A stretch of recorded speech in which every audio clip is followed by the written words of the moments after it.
Assalamualaikum warahmatullahi wabarakatuh. Salam sejahtera untuk semua. Perkenalkan, saya Ahmad Yonanda, dosen program studi Teknik Mesin Universitas Lampung.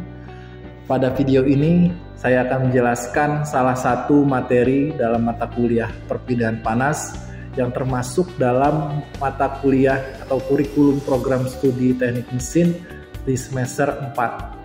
Nah, materi ini yang akan dibahas adalah mengenai mekanisme utama tentang mata kuliah perpindahan panas, yaitu nanti ada konduksi, konveksi, dan juga radiasi, yang merupakan dasar penting dalam memahami fenomena perpindahan panas energi dalam rekayasa energi teknik. Nah, penyampaian materi ini mengacu pada rencana pembelajaran semester atau kita kenal dengan RPS dan mencakup aspek DIA atau Delivery, Interaction, and Assessment.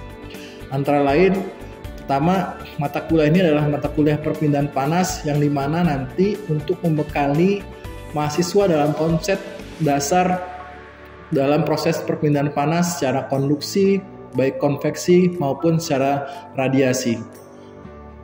Nah, kemudian yang kedua, dengan adanya mata kuliah ini diharapkan mahasiswa mampu menjelaskan secara teoritis, kemudian dan aplikatif dalam sistem teknik.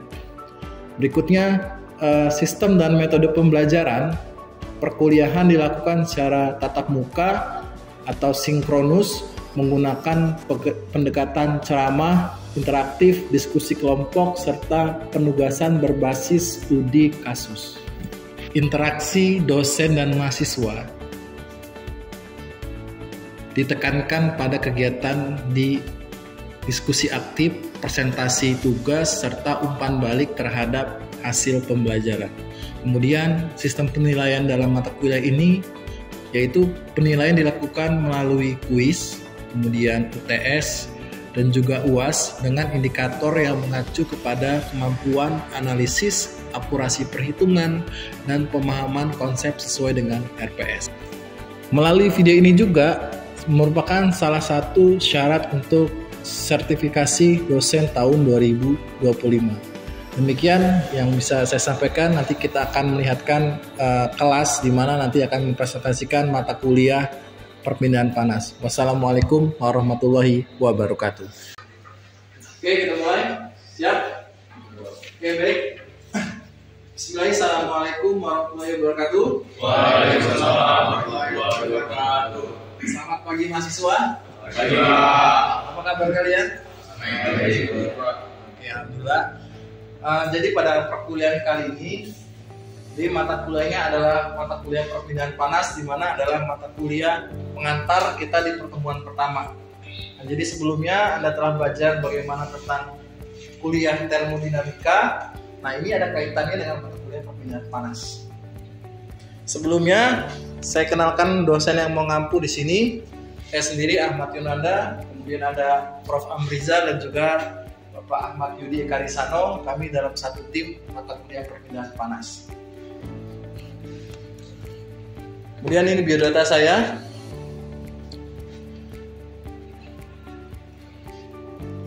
Nah, ini dalam perkuliahan perpindahan panas ini adalah menggunakan 2 SKS pustaka utama dari mata kuliah ini. Jadi kalau mahasiswa kalian bisa download secara e-book silakan. Nah, dalam ini juga nanti ada buku referensi utama dan juga nanti ada buku referensi tambahan.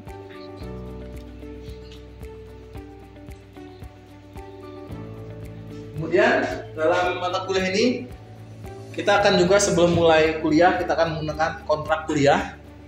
Kontrak kuliah nanti ini ada nilainya, ada tugas, kuis, UTS, dan UAS. Nanti ada absensi kita untuk mengikuti UTS kita minimal 6 kali pertemuan selama UTS. Kira-kira bagaimana sepakat dengan nilai ini?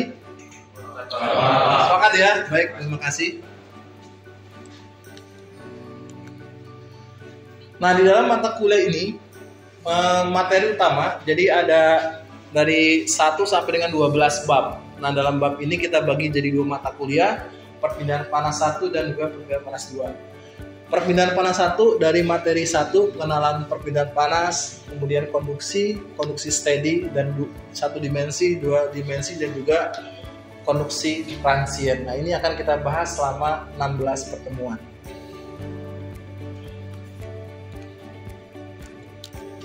Oke, di sini.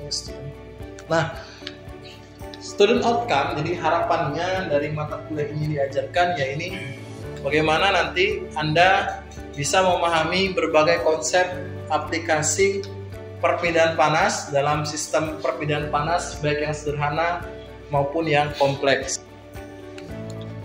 Adapun tujuannya, kita bisa lihat pertama mengetahui bagaimana kaitan antara ilmu termo dan perpan.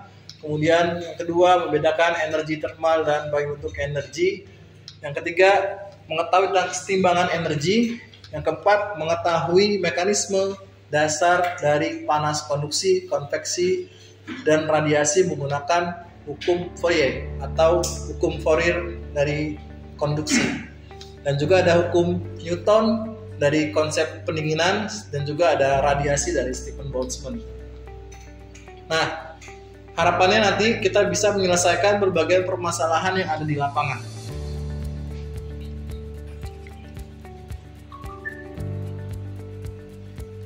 Sebelum kita lebih jauh, mungkin kita akan membedakan antara termo dengan perpindahan panas.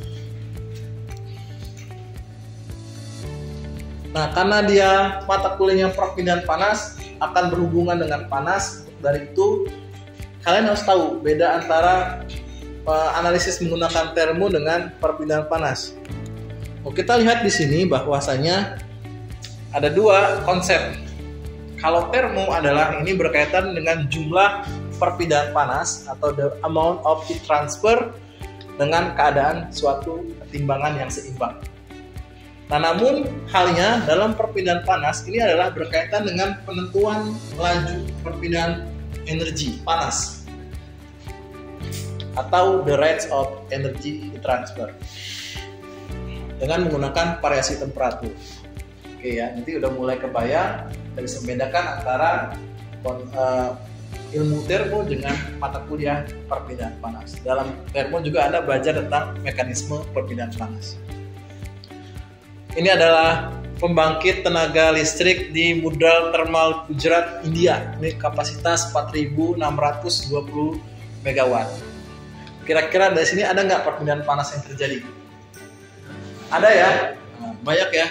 Ada perpindahan panas di dinding, ada di lingkungan, dan sebagainya. Ya pasti sini kan kondisinya dia lebih panas daripada lingkungan yang tanpa ada pembangkit. Nah, kita lihat juga contoh transfer perpindahan panas. Kita bisa lihat di sini di mana letak perpindahan panas. Kalau dalam sebuah kopi ada di gelas dan juga di permukaan udara. Oke, good. Kemudian di sini juga ada kondensor. Kemudian ada bagian dari electronic equipment perpindahan panas. Dan juga di sini ada kulkas. Nah, kalau letak dari kulkas, di mana letak perpindahan panas? Ini kulkasnya terbuka ya. Nah, letaknya di mana kira-kira?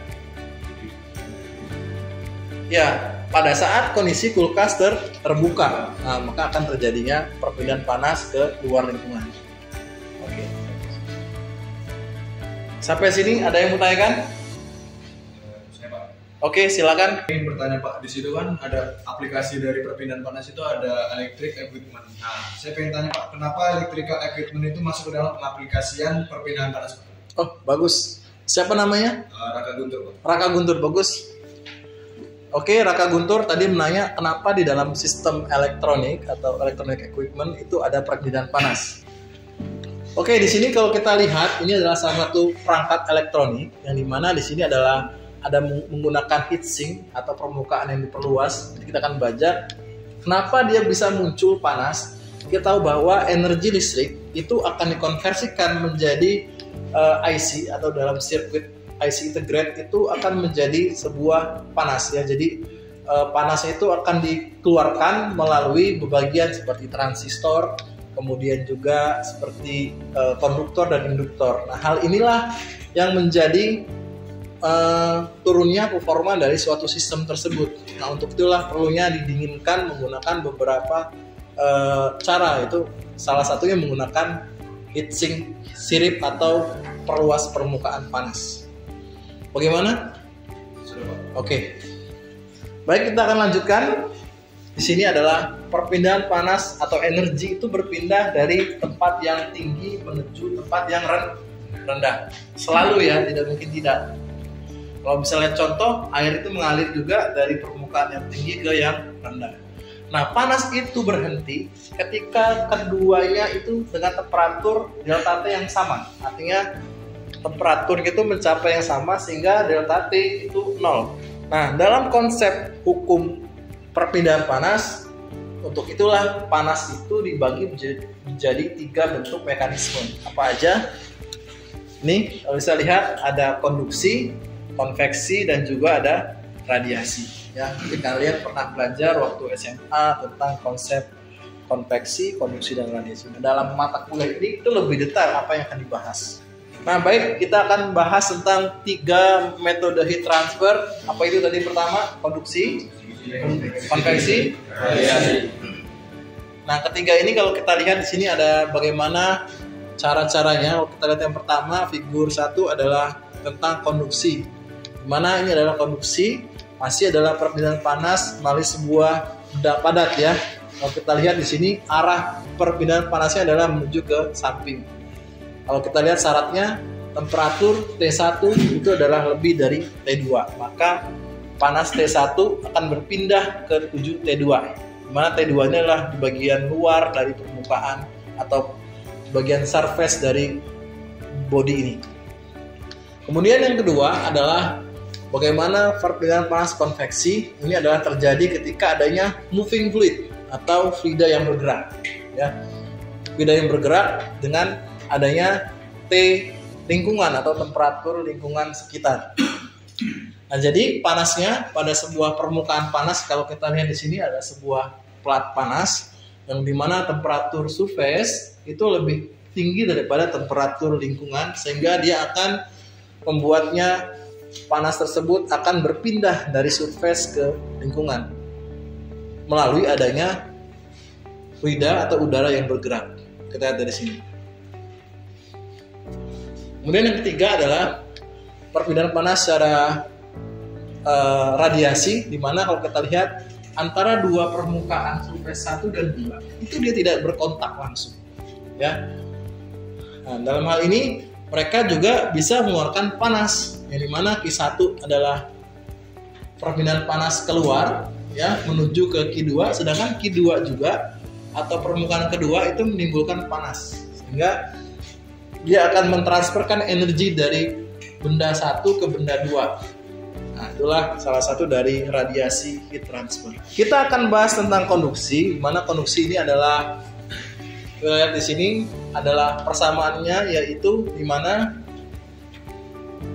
Q dot ya. Q dot ini adalah laju perpindahan panas Ka delta T per, kalau kita lihat di sini adalah per delta X. Kita tahu bahwa laju perpindahan panas satuannya apa? Joule per second, atau kita singkat dengan watt, lebih familiar ya. Oke, watt ya. Itu. Nah, kalau kita lihat di sini analisisnya adalah sebuah dinding datar di mana temperatur T1 itu lebih tinggi daripada T2, sehingga panasnya mengalir dari permukaan sebelah T1 menuju ke T2.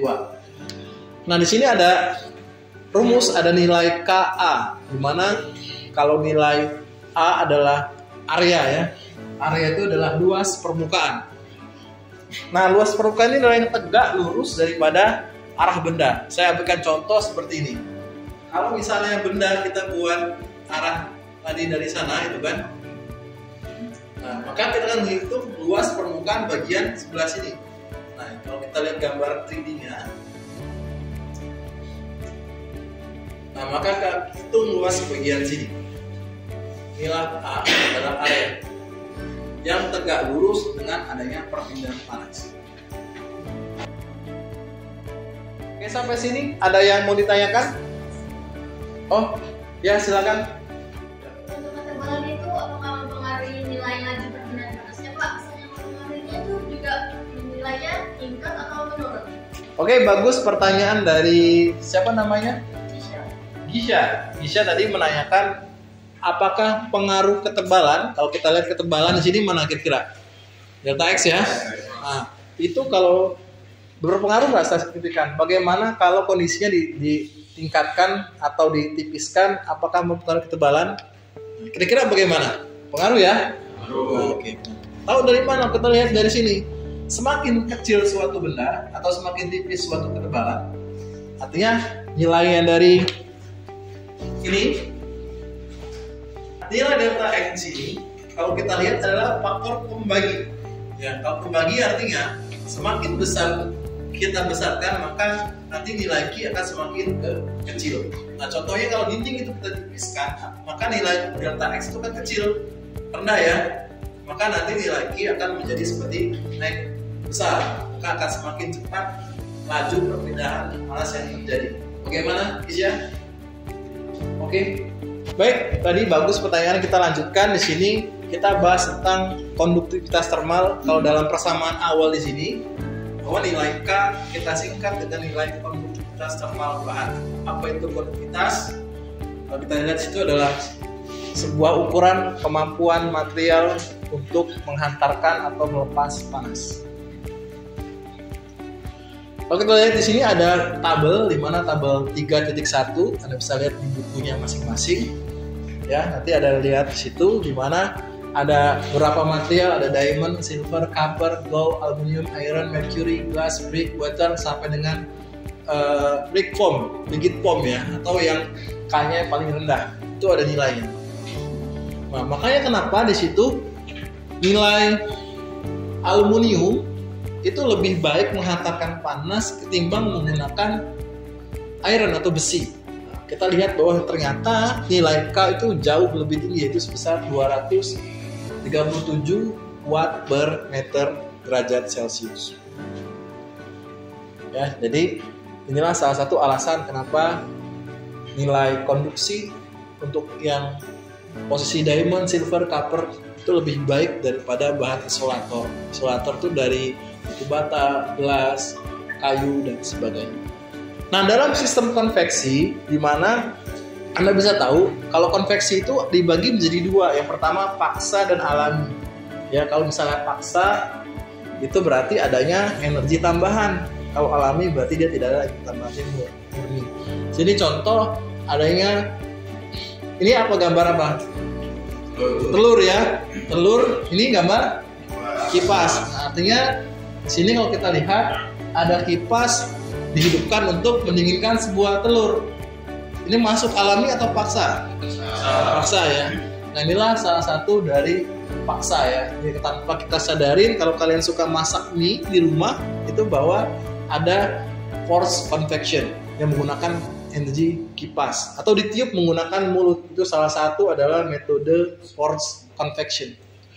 Kalau alami berarti telur ini panasnya, udaranya atau partikelnya itu bergerak alami ke atas, yang menggunakan ada namanya hukum dari buoyancy, ya, buoyancy, yang dimana panas itu dia mengalir ke atas. Kalau paksaan itu adalah menuju ke arah searah dari paksaan udara. Sampai sini ada yang mau tanyakan?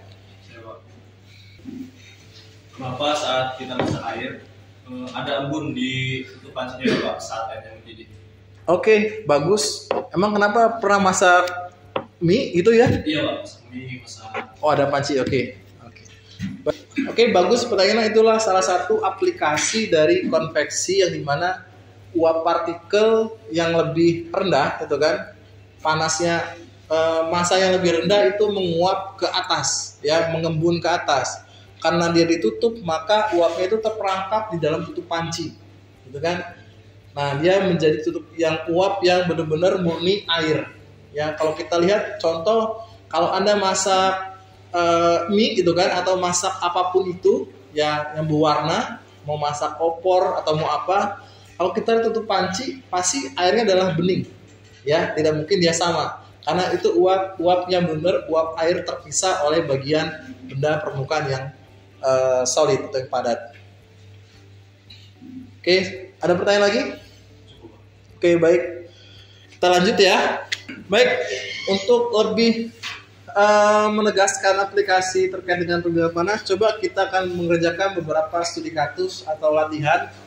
Bisa lihat dari contoh example 1/8 ya. Di sini ada sebuah batang dan juga ada sebuah kabel, dan di mana kabel tersebut dialiri oleh listrik. Ya, silakan kalian bisa kerjakan. Saya kasih waktu 2 menit untuk mengerjakan masing-masing. Nanti bagi yang sudah selesai, saya mohon nanti untuk menuliskan ke depan. Oke ya, sepakat?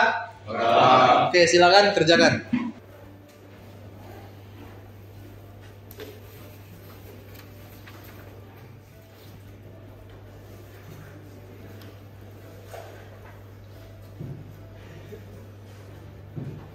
Sudah selesai semua? Sudah.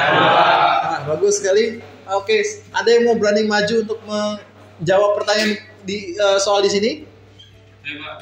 Oh ya, silakan. Siapa namanya? Kristanto. Silakan Kristanto untuk maju ke depan. Ini spidolnya, silakan ambil.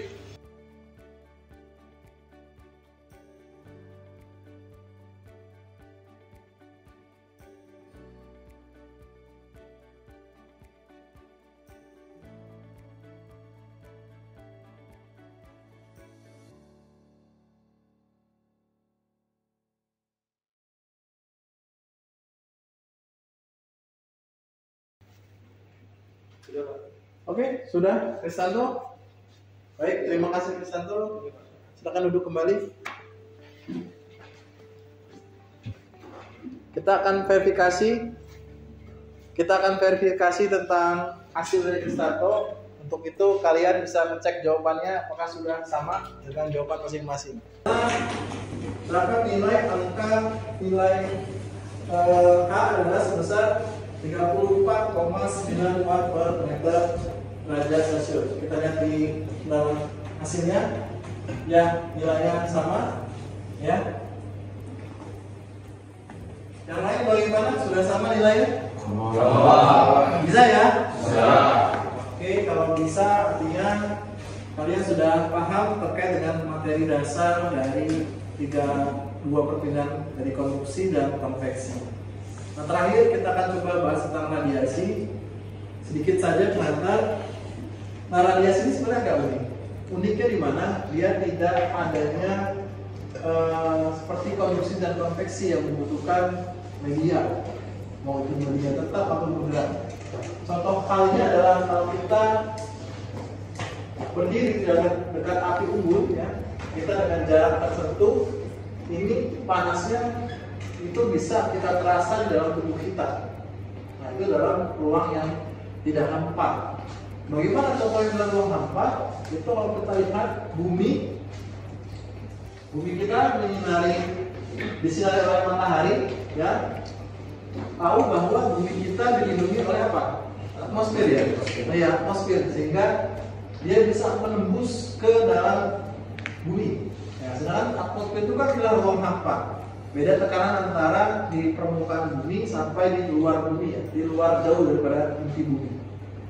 Nah, untuk itulah radiasi ini berperan sangat penting sehingga matahari bisa kita gunakan dalam kehidupan sehari-hari, baik untuk tanaman, untuk kita dan sebagainya. Baik, kita sudah sampai akhir materi kuliah kita, ini tentang perpindahan panas, konduksi, konveksi, radiasi. Tadi juga kita sudah mengambil beberapa pertanyaan kalian dan juga menyelesaikan satu studi kasus, dan kalian juga bisa menjawabnya. Nah, untuk itu saya butuhkan post test, ya. Jadi saya ada post test. Silakan nanti kalian buka aplikasi namanya kahoot.com. Nanti kalian bisa saya bisa menilai kalian dari proses pertemuan pertama. Ya, silakan bisa buka HP masing-masing. Terus kemudian Anda bisa gabung ke PIN 4 Nah, semua masuk? Nah, sekarang kita akan mulai. Tolong please silakan fokus ke depan, nanti jawabnya ada di handphone kalian. Ini ada 10 pertanyaan pilihan ganda. Ini adalah soal-soal tadi yang sudah saya jelaskan. Ini untuk melihat kemampuan kalian, kemampuan Anda bagaimana sampai saat ini yang sudah kalian pahami materinya. Oke, seperti. Oke, soal kedua, ini mekanisme pergerakan menunjukkan apa? Ingat tadi, silakan pilih. Kalau masih salah kebangetan, ini mudah sekali. Wah, ya, tapi rata-rata benar semua ya. Kita masuk soal berikutnya. Ini kayaknya dikit ya dengan hukum Fourier.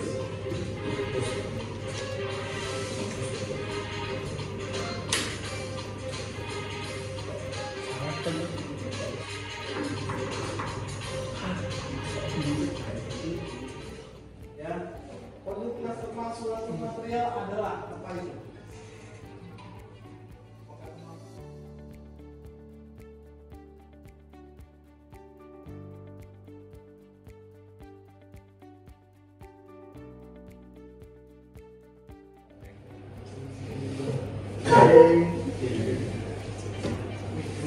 Kita lihat podium pertama. Ini ketiga dulu ya, ini Disha ya. Kemudian yang kedua Farah. Dan yang pertama adalah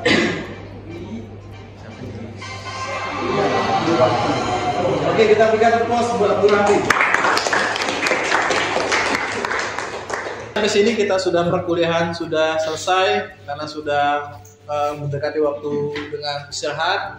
Jadi kita sudah post test. Saya lihat beberapa ada yang masih belum, tapi kebanyakan ya mayoritas sudah baik mendapatkan nilainya. Harapannya pekan minggu kedua itu lebih aktif lagi untuk menjawabnya ya, sehingga ada interaktif yang lebih baik. Kita cukupkan kuliah ini. Ada pertanyaan lagi? Cukup ya? Oke, cukup. Kalau tidak ada pertanyaan, kita akhiri. Semoga perkuliahan kita ada yang kalian dapat diserap ya, baik itu secara materi ataupun secara ilmunya. Jadi pekan berikutnya adalah tentang materi, tentang konduksi, tapi khusus pada bidang satu dimensi. Ya, demikian perkuliahan ini saya akhiri dengan mengucapkan lafal hamdalah. Alhamdulillahirabbil alamin. Assalamualaikum warahmatullahi wabarakatuh. Waalaikumsalam warahmatullahi wabarakatuh.